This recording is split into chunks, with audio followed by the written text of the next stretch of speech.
Good evening, everyone. I'm Joel, and for my civilization subject, I will be doing a presentation lobbying for brain drain and how to combat brain drain in Malaysia. So, first and foremost, what is brain drain? As suggested by the photo and the definition itself, brain drain is essentially the emigration of highly skilled workers from one country to another. So it can be influenced by things such as education, especially overseas education. So take for instance here in Malaysia, the current brain drain issue, in which students prefer to leave the country to study in places such as Australia, the UK, or even the US. And the reason behind this, well, there are several reasons as to why they do this, but in reference to overseas education, one example would be programs that promote studying in the UK, studying in the US, twinning programs, and the like, because these are the easiest gateways to studying overseas and possibly landing a job over there. And this has been an issue for several decades, hence the poor economy in Malaysia and the relatively low wages.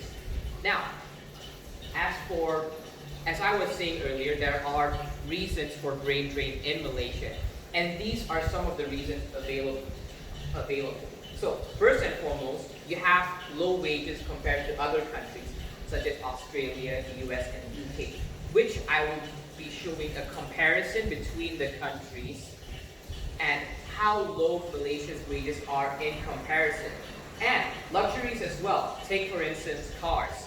In Malaysia, for a car you would be paying twice, if not maybe even thrice the amount you would pay for a car in the US, UK, or other foreign countries, simply because of import taxes in Malaysia, which are very expensive. Another reason would be Bumiputra rights, because those with Bumiputra rights are more privileged. The so-called chosen ones in Malaysia get bonuses, discounts, and all sorts of assistance from the government, resulting in an advantage over those who do not have this privilege. And then we have the quality of education, which is still rather subpar in some areas. And while there are places to acquire good education, at the end of the day, education in general isn't at a certain standard. And so those with better education tend to leave the country in the process. And most importantly, we have the Singapore loophole, because Singapore is connected to Malaysia, and additionally, those who live in Johor near Singapore can move to Singapore and work. And in Singapore, the wages are superior to that of Malaysia's, even superior to those of the US, the UK, and Australia. Which leads to my next point. Yes, the wages of the Malaysian population. Salary ranges from 1,090 ringgit to 34,900 ringgit. Now, here's the issue. 25% of the population are already earning less than 3,950 ringgit. And why is this an issue? That is simply because of living expenses. You would require at least 3,000 to 4,000 ringgit to get by when living in Malaysia, when you incur average expenses such as car ownership, monthly car ownership, owning an apartment for a month or so, monthly apartment payments which are around 2,000 or so, and the groceries, all which would total up to this amount. So when you earn this amount or less, you are nearly getting by, which is the issue with 25% of the population. Whereas the other 75% are fortunate enough to earn more than that. However, they're still earning less than 20,900 ringgit. Now, the monthly salary for Malaysia is 7,710 ringgit. Otherwise, 92,520 a year. However, the US earns a lot more than that, more than twice the amount, with 211,000, and roughly a little more for Australia, and even 3 times the amount for Singapore. Whereas the UK only earns roughly 150,000 a year. So you can see that these countries earn roughly 2 to 3 times more than Malaysia does. Now, I'd like to talk about our company, Brainton organization. Now, this company, why we named it Braintenance, is a play on the words brain and maintenance. Because we need to maintain the brains that will be responsible for upholding the economy of the country. Now, who are we? We are an organization that specializes in combating brain drain. So we intend on reducing brain drain and encouraging more and more employees and employers to set their businesses up and work locally. And that's our vision, to see an improvement in the wages of our workers and the Malaysian economy.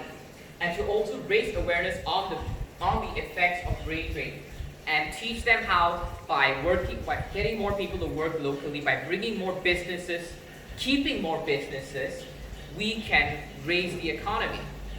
And why does this cause matter? Why does brain drain matter? Because when you have more and more people leaving the country, you have a lack of human capital. And this in turn results in low-income economy. This will lead to more migrants and thus less skilled people in the country. So what does this mean?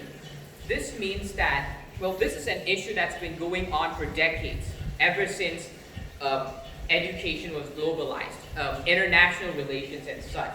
And that's not all. When there are more people leaving, all these local businesses that have their innovations and such meant for the country would also prefer to jumpsuit because, there's no point, there's no talent here, everyone's leaving.